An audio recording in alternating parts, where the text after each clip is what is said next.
Hello বন্ধুরা, কেমন আছেন? আশা করি সবাই ভালো আছেন। আজকে আপনাদেরকে একদম সহজ নিয়মে প্লাজো কাটা শেখাবো। তো এই ভিডিওটা দেখলে খুব সহজেই শিখতে পারবেন। এখানে দেখেন, এই যে কাপড়টা ডাবল ভাঁজ করা আছে। তারপর একটার উপরে আরেকটা রাখবেন। বন্ধ সাইডটা আপনার দিকে রাখবেন আর খোলা সাইডটা সামনের দিকে রাখবেন।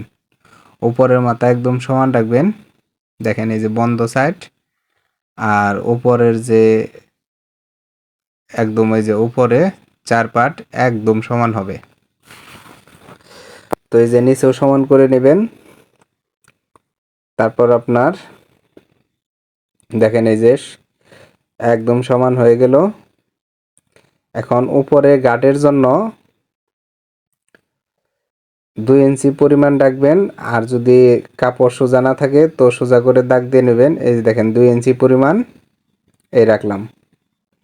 এখন আপনার প্লাজোর লং যার ততটুকুই নেবেন। তো এটার লং হবে 39 ইঞ্চি। তো এই দেখেন 39 ইঞ্চিতে এই যে দাগ কেটে নেব। তারপর এইখান থেকে দেখেন 15 ইঞ্চি হবে, 15 অর্ধেক 7.5 দাগ দিলাম। তারপরে এই যে দেখেন নিচের দাগের থেকে হাইয়ের দাগ হবে 14.5। এখন 14.5 এই জায়গার থেকে একদম সোজা করে দাগ কাটবেন। তারপর এখান থেকে একদম সোজা করে দাগ কাটবেন। এখন দেখেন এইখান থেকে নেবেন 15 ইঞ্চি। এই যে এইখানেও 15 ইঞ্চি নেবেন। 15 ইঞ্চি নিয়ে এই যে একদম এই যেভাবে সোজা দাগ কাটবেন।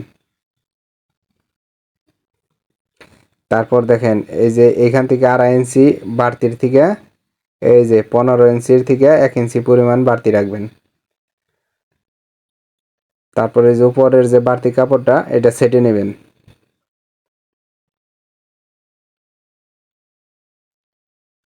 তারপরে এখান থেকে এই যে চকের দাগের এই দিক থেকে একদম সোজা করে যা এই যে এখানে দেখেন হাইয়ের এই জায়গায় একটু বাড়তি নেবেন 2.5 ইঞ্চি পরিমাণ।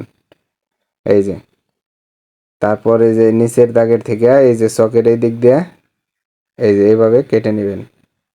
তো হয়ে গেল বন্ধুরা, অবশ্যই বুঝতে পারছেন। আর যারা ভিডিও দেখে কাজ শিখতে চান, এই ভিডিওটা যদি ফেসবুক পেজের থেকে দেখেন তো ফলো করবেন, আর যদি ইউটিউব থেকে দেখেন অবশ্যই সাবস্ক্রাইব করবেন। ধন্যবাদ বন্ধুরা, সবাই ভালো থাকবেন। আর যাদের বুঝতে সমস্যা হবে অবশ্যই কমেন্ট করবেন।